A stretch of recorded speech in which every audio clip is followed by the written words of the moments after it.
Sa bawat araw, hindi natin maiiwasan ang stress, problema, at mga sitwasyong sumusubok sa ating pasensya. Minsan, parang ang bilis ng mundo, traffic, trabaho, pamilya, at bigla ang pangyayari, lahat sabay-sabay. Pero sa gitna ng kaguluhan, may isang sikreto na pwedeng magbago ng takbo ng buhay. Ang kakayahang manatiling kalmado. Ang pagiging kalmado ay hindi kahinaan, kundi lakas na nagbibigay ng linaw, direksyon, at kapayapaan. Sa seryeng ito, tatalakayin natin kung paano maunawaan, matutunan, at maisabuhay ang kalmado para mas maging matatag, mas masaya, at mas inspirasyon sa iba. Pero bago natin simulan, paki-like naman ng video nating ito dahil malaking tulong na po yan sa mga content creator na kagaya namin. Maraming salamat po. Chapter 1. Understanding Calmness. Kapag pinag-uusapan natin ang pagiging kalmado, madalas itong naiisip bilang simpleng paghinga ng malalim o pagpipigil ng emosyon. Pero sa mas malalim na antas, ang kalmado ay hindi lang basta kawalan ng galit o kaba. Ito ay isang estado ng balanse. Isang kakayahan na manatiling matatag kahit anong sitwasyon ang dumating. Sa bawat araw na lumilipas, may mga pagkakataon na sinusubok tayo ng buhay. Traffic na walang katapusan, deadlines na sabay-sabay, mga taong hindi natin maintindihan, o bigla ang problema sa pamilya. At sa lahat ng ito, ang tanong ay hindi kung darating ba ang stress, kundi kung paano tayo tutugon kapag dumating na siya. Ang pagiging kalmado ay parang paghawak ng timon sa gitna ng malakas na alon. Hindi mo kontrolado ang dagat, pero kontrolado mo kung paano mo hahawakan ang manibela. Kapag pinili mong maging kalmado, binibigyan mo ang sarili mo ng pagkakataon na makapag-isip ng malinaw, makapagdesisyon ng tama, at makapagsalita ng hindi nakakasakit. Ang kalmado ay hindi kahinaan. Ito ay lakas na hindi palaging nakikita sa panlabas, pero ramdam ng lahat sa paligid mo. Kung iisipin natin, bakit nga ba mahalaga ang kalmado? Una, para sa ating kalusugan. Kapag palaging mataas ang emosyon, tumataas din ang stress hormones sa katawan. Ito ang nagdudulot ng sakit sa ulo, hirap sa pagtulog, at minsan ay sakit sa puso. Pero kapag natututo tayong huminga at magpahinga, bumababa ang tensyon, bumabalik ang normal na ritmo ng katawan, at mas nagiging matibay tayo laban sa sakit. Pangalawa, para sa ating relasyon. Ilang beses na ba tayong nakapagsalita ng hindi maganda dahil sa init ng ulo? Ilang beses na ba tayong nakasakit ng damdamin ng mahal natin sa buhay dahil hindi tayo nakapagpigil? Ang kalmado ay parang tulay na nag-uugnay sa atin sa iba. Kapag kalmado tayo, mas nakikinig tayo, mas nauunawaan natin ang damdamin ng iba, at mas nakakapagbigay tayo ng tamang sagot. Pangatlo, para sa ating trabaho at pangarap. Ang mga desisyon na ginagawa sa gitna ng panic ay madalas mali. Pero ang mga desisyon na ginagawa sa gitna ng kalmado ay mas maingat, mas matalino, at mas nakakatulong sa ating kinabukasan. Ngunit hindi madali ang manatiling kalmado. Lalo na sa kultura natin bilang Pilipino, kung saan natural ang pagiging expressive, mabilis mag-react, at minsan ay mabilis din mag-init ng ulo. Hindi ito masama dahil bahagi ito ng ating pagiging totoo. Pero kung hindi natin matututunang kontrolin, maaari itong magdala ng problema. Kaya mahalaga na kilalanin muna natin ang ating mga trigger. Ano ba ang mga bagay na mabilis tayong nawawalan ng pasensya? Para sa ilan, traffic. Para sa iba, kapag may taong hindi tumutupad sa usapan. Para sa iba pa, kapag may bigla ang gastos o problema sa pera. Ang bawat isa sa atin ay may kanya-kanyang trigger. At ang unang hakbang sa pagiging kalmado ay ang pagkilala sa mga ito. Isipin mo ang sarili mo bilang isang manlalakbay. Kung alam mo kung saan may lubak, mas makakapag-ingat ka. Kung alam mo kung saan madulas, mas makakapagbagal ka. Ganoon din sa emotion. Kapag alam mo kung saan ka madalas nadadala ng galit o kaba, mas makakapaghanda ka. At kapag dumating ang sitwasyon, hindi ka na basta-basta matitinag. Ang kalmado ay hindi nangangahulugang wala ka ng nararamdaman. Hindi ito pagiging bato o pagiging manhid. Sa halip, ito ay kakayahang maramdaman ang lahat ng emosyon. Galit, takot, lungkot. Pero piliin pa rin ang tamang tugon. Parang isang maestro na humahawak ng orkestra. Naririnig niya ang lahat ng tunog, mula sa pinakamalakas na tambol hanggang sa pinakamahinang violin. Pero siya pa rin ang nagdidikta ng ritmo. Ganoon din ang kalmado. Naririnig mo ang lahat ng ingay ng mundo, pero ikaw pa rin ang nagtatakda kung paano ka gagalaw. Kung tutuusin, ang kalmado ay isang uri ng kapangyarihan. Kapangyarihan na hindi nakikita sa sigaw o sa lakas ng loob, kundi sa katahimikan ng isip. Kapag kalmado ka, hindi ka basta-basta nadadala ng emosyon ng iba. Kapag may taong galit sa harap mo, hindi mo kailangan sabayan. Kapag may taong nagmamadali, hindi mo kailangan magpanik. Kapag may problema, hindi mo kailangan tumakbo ng walang direksyon. Ang kalmado ay nagbibigay sa iyo ng control, at ang control na iyon ay nagbibigay ng kapangyarihan. Ngayon, isipin natin ang mga sitwasyon sa araw-araw. Nasa jeep ka, siksikan, mainit, tapos may pasaherong hindi nagbayad ng tama. Ano ang unang reaksyon? Siguro gusto mong magsalita, gusto mong magreklamo. Pero kung kalmado ka, mas pipiliin mong mag-isip, sulit ba ang pag-aaway? Makakatulong ba kung sisigaw ka? O mas mabuti bang hayaan na lang at magpatuloy sa biyahe? Sa trabaho, may boss na biglang nagbigay ng dagdag na gawain kahit tapos na ang oras. Ano ang unang reaksyon? Siguro gusto mong magalit, gusto mong magreklamo. Pero kung kalmado ka, mas pipiliin mong mag-isip, paano ko ito haharapin nang hindi nasisira ang relasyon ko sa kanya? Sa pamilya, may anak na hindi sumunod sa bilin. Ano ang unang reaksyon? Siguro gusto mong pagalitan agad, pero kung kalmado ka, mas pipiliin mong mag-isip, paano ko siya tuturuan nang hindi siya natatakot sa akin? Sa bawat halimbawa, makikita natin na ang kalmado ay hindi lang para sa sarili. Ito ay para sa lahat ng tao sa paligid natin. Kapag kalmado ka, mas nagiging maayos ang mundo mo. Mas nagiging maayos ang relasyon mo. Mas nagiging maayos ang trabaho mo. At mas nagiging maayos ang buhay mo. Pero tandaan, ang kalmado ay hindi isang bagay na basta-basta natututunan sa isang araw. Ito ay isang kasanayan na paulit-ulit na pinapractice. Parang pag-aaral magbisikleta, sa una mahirap, madalas ka mahulog. Pero kapag paulit-ulit mong ginagawa, natututo ka. At kapag natutunan mo na, hindi mo na nakakalimutan. Ganon din ang kalmado. Sa una, mahirap pigilan ang sarili. Pero kapag paulit-ulit mong pinipili ang kalmado, mas nagiging natural ito. At sa huli, ang kalmado ay hindi lang para sa mga oras ng stress. Ito ay para sa buong buhay. Kapag kalmado ka, mas nakikita mo ang ganda ng mundo. Mas naririnig mo ang tawa ng mga mahal mo sa buhay. Mas nararamdaman mo ang saya ng simpleng bagay. Mas nakakapagpasalamat ka sa lahat ng biyaya. Ang kalmado ay hindi lang proteksyon laban sa problema. Ito ay susi sa mas masayang buhay. Kaya sa unang kabanata na ito, tandaan natin, ang kalmado ay hindi kawalan ng emosyon, kundi kakayahang kontrolin ang emosyon. Hindi ito kahinaan, kundi lakas. Hindi ito pagiging manhid, kundi pagiging matalino. At higit sa lahat, ang kalmado ay isang regalo na maaari nating ibigay sa sarili natin at sa lahat ng tao sa paligid natin. Chapter 2: Practical Techniques to Stay Calm. Kung sa unang kabanata ay pinag-usapan natin ang kahulugan ng kalmado at kung bakit ito mahalaga, ngayon naman ay lilipat tayo sa mas praktikal na bahagi. Paano nga ba manatiling kalmado sa gitna ng gulo? Hindi sapat na alam natin ang kahalagahan ng kalmado. Kailangan din natin ng mga konkretong paraan para maisabuhay ito.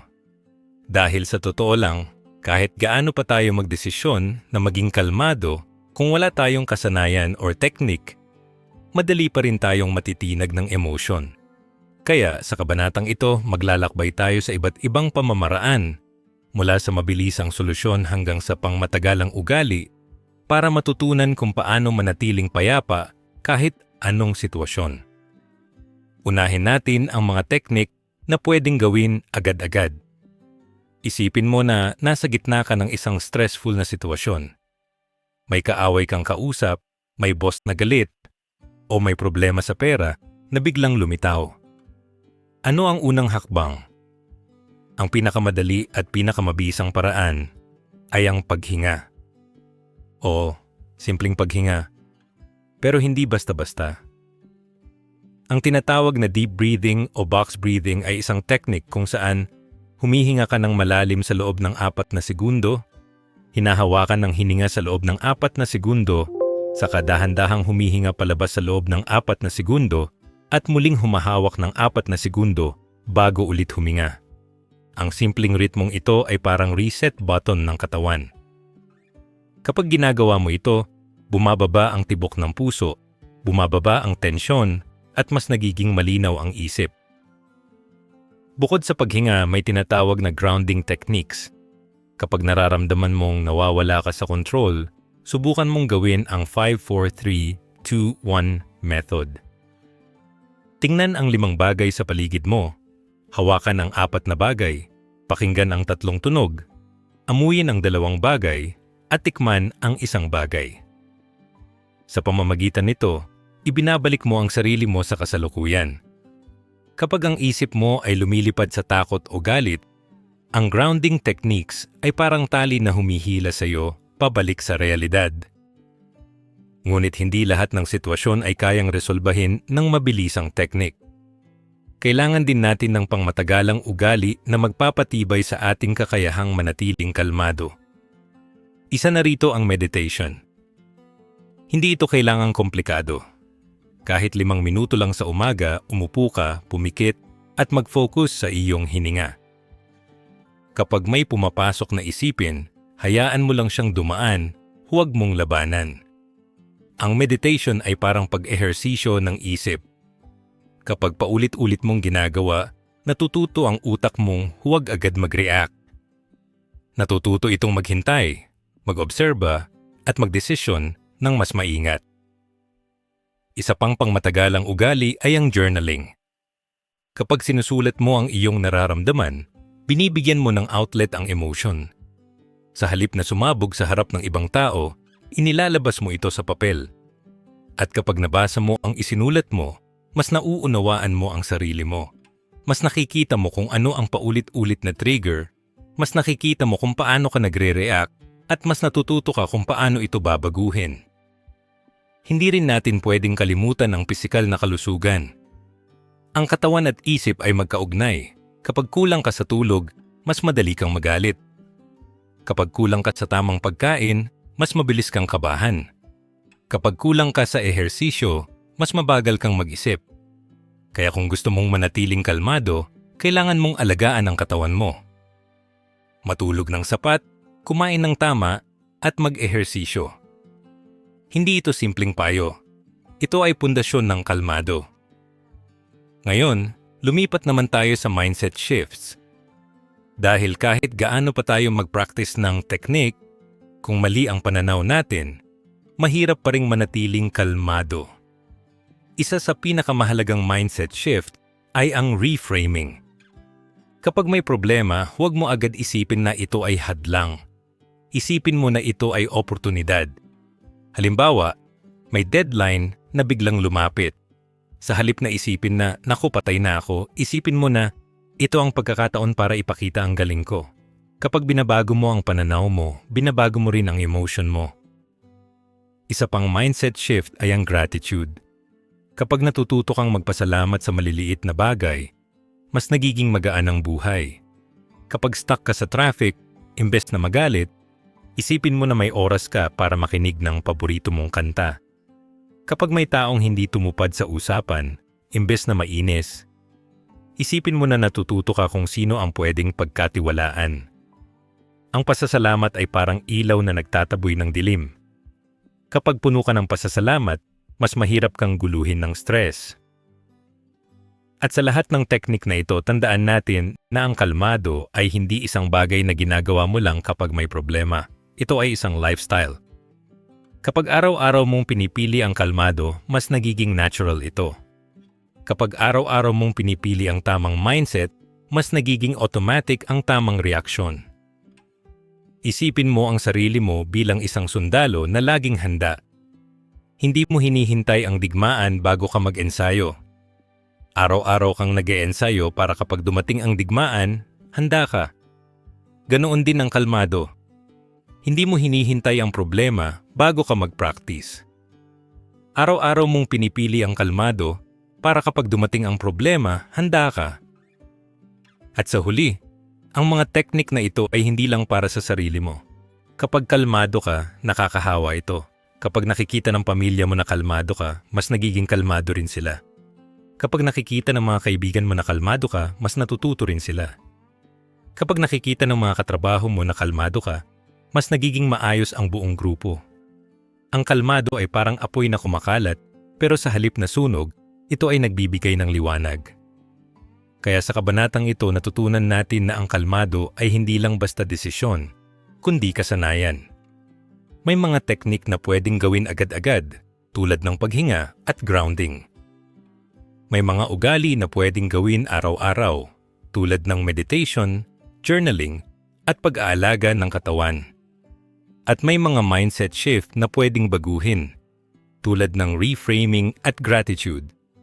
Kapag pinagsama-sama mo ang lahat ng ito, mas nagiging matibay ka. Mas nagiging handa ka at mas nagiging kalmado ka, hindi lang sa isang sitwasyon, kundi sa buong buhay. Chapter 3: Applying Calmness in Real-Life Situations. Ngayon na malinaw na sa atin ang kahulugan ng kalmado at natutunan na natin ang mga praktikal na teknik para mapanatili ito, dumako naman tayo sa pinakamahalagang bahagi. Paano natin ito isinasabuhay sa totoong mundo? Dahil ang kalmado ay hindi lang teorya, hindi lang kasanayan na ginagawa sa tahimik na kwarto. Ang tunay na pagsubok ng kalmado ay nasa gitna ng mga sitwasyon kung saan madali tayong matitinag sa trabaho, sa pamilya, sa mga biglaang pangyayari na hindi natin inaasahan. Sa lugar ng trabaho, madalas tayong nahaharap sa mga deadline na parang walang katapusan. Isipin mo na may project kang kailangang tapusin bukas, pero ngayon pa lang ay tambak na ang gawain. Ang unang reaksyon ng marami ay panic. Pero kung pipiliin mong maging kalmado, mas makakahanap ka ng paraan. Sa halip na magmadali ng walang direksyon, uupo ka muna, hihinga ng malalim, at gagawa ng plano. Ano ang pinakamahalagang dapat tapusin? Ano ang pwedeng ipagpaliban? Sino ang pwedeng hingan ng tulong? Kapag kalmado ka, mas nagiging malinaw ang sagot. At kapag malinaw ang sagot, mas nagiging epektibo ang aksyon. Bukod sa deadlines, may mga pagkakataon din na may conflict sa trabaho. Halimbawa, may kasamahan kang hindi tumutupad sa usapan, o may boss na mahigpit at madaling magalit. Ang unang reaksyon ng marami ay sumagot din ng galit. Pero kung pipiliin mong maging kalmado, mas nagiging maayos ang resulta. Kapag may kasamahan kang hindi tumutupad, imbes na pagalitan agad, kakausapin mo siya ng mahinahon. Tatanungin mo kung ano ang problema, kung paano siya matutulungan. Kapag may boss na galit, imbes na sumagot ng pabalang, makikinig ka muna, hihintayin mong humupa ang emosyon, saka ka magsasalita. Sa ganitong paraan, hindi lumalala ang sitwasyon. Sa halip, nagiging mas maayos ang relasyon. Sa pamilya naman, mas mahirap minsan ang manatiling kalmado. Dahil sa pamilya, mas malalim ang emosyon, mas malakas ang damdamin. Halimbawa, may anak na hindi sumunod sa bilin. Ang unang reaksyon ay pagalitan agad. Pero kung pipiliin mong maging kalmado, mas nagiging epektibo ang pagtuturo. Kapag kalmado ka, mas nakakapagpaliwanag ka ng maayos. Mas nauunawaan ng anak mo kung bakit mali ang ginawa niya. Mas natututo siya, hindi dahil natakot, kundi dahil naintindihan. Sa asawa, kapag may hindi pagkakaintindihan, ang unang reaksyon ay magtalo. Pero kung pipiliin mong maging kalmado, mas nagiging maayos ang usapan. Kapag kalmado ka, mas nakikinig ka. Mas nauunawaan mo ang damdamin ng asawa mo. Mas nakakapagbigay ka ng tamang sagot. At sa huli, mas nagiging matibay ang relasyon. Ngunit ang pinakamalaking pagsubok ng kalmado ay nasa mga biglaang pangyayari. Halimbawa, may emergency, may aksidente, may sakit, may problema sa pera. Ang unang reaksyon ng marami ay panic. Pero kung pipiliin mong maging kalmado, mas nagiging epektibo ang aksyon. Kapag may aksidente, imbes na sumigaw, tatawag ka agad ng tulong. Kapag may sakit, imbes na magpanik, maghahanap ka agad ng doktor. Kapag may problema sa pera, imbes na magmadali sa maling desisyon, mag-iisip ka muna ng tamang solusyon. Ang kalmado ay hindi nag-aalis ng problema, pero nagbibigay ito ng kakayahan para harapin ang problema ng mas maayos. At sa lahat ng sitwasyon na ito, makikita natin na ang kalmado ay hindi lang para sa sarili. Kapag kalmado ka, nakakahawa ito. Kapag may emergency at kalmado ka, mas nagiging kalmado rin ang iba. Kapag may conflict at kalmado ka, mas nagiging maayos din ang grupo. Kapag may problema sa pamilya at kalmado ka, mas nagiging matibay din ang relasyon. Ang kalmado ay parang ilaw na nagbibigay ng liwanag sa lahat ng tao sa paligid mo. Ngunit tandaan, ang kalmado ay hindi perpekto. May mga pagkakataon na kahit anong teknik ang gawin mo, nadadala ka pa rin ng emotion. At hindi ito masama. Ang mahalaga ay bumalik ka agad sa kalmado. Kapag nadala ka ng galit, huminga ka agad. Kapag nadala ka ng kaba, mag-grounding ka agad. Kapag nadala ka ng lungkot, magpasalamat ka agad sa mga bagay na mayroon ka. Ang kalmado ay hindi kawalan ng emosyon, kundi kakayahang bumalik sa tamang estado kahit anong emosyon ang dumating. Sa huli, ang kalmado ay hindi lang proteksyon laban sa stress. Ito ay susi sa mas masayang buhay. Kapag kalmado ka, mas nakikita mo ang ganda ng mundo. Mas naririnig mo ang tawa ng mga mahal mo sa buhay. Mas nararamdaman mo ang saya ng simpleng bagay. Mas nakakapagpasalamat ka sa lahat ng biyaya. Ang kalmado ay hindi lang kasanayan. Ito ay pamumuhay. At ito ang pinakamahalagang mensahe ng kabanatang ito. Ang kalmado ay dapat isabuhay sa lahat ng sitwasyon. Sa trabaho, sa pamilya, sa mga biglaang pangyayari. Kapag kalmado ka, mas nagiging maayos ang lahat.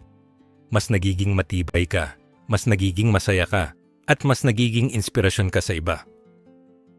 Kaya sa pagtatapos ng ating 3 kabanata, tandaan natin, ang kalmado ay hindi lang teorya, hindi lang teknik, hindi lang mindset. Ito ay isang lifestyle. Kapag araw-araw mong pinipili ang kalmado, mas nagiging natural ito. Kapag araw-araw mong pinipili ang tamang reaction, mas nagiging automatic ito. At kapag araw-araw mong pinipili ang kalmado, mas nagiging masaya ang buhay mo.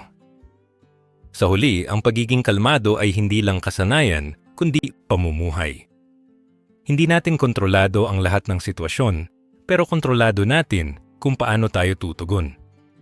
Kapag pinili nating manatiling payapa, mas malinaw ang isip, mas matibay ang puso, at mas maayos ang relasyon. Ang kalmado ay nagbibigay ng lakas na hindi nakikita sa sigaw, kundi sa katahimikan. Kaya sa bawat hamon na darating, tandaan, huminga, mag-isip, at piliin ang kalmado. Dahil sa pagpili ng kapayapaan, natututo tayong maging mas matatag, mas masaya, at mas inspirasyon sa iba. Paki-like ang videong ito kung nagustuhan ninyo, mag-comment sa baba kung ano ang natutunan nyo dito, at para sa mga iba pang content like this, mag-subscribe kayo sa ating YouTube channel, ang The Filipino Daily. Maraming salamat!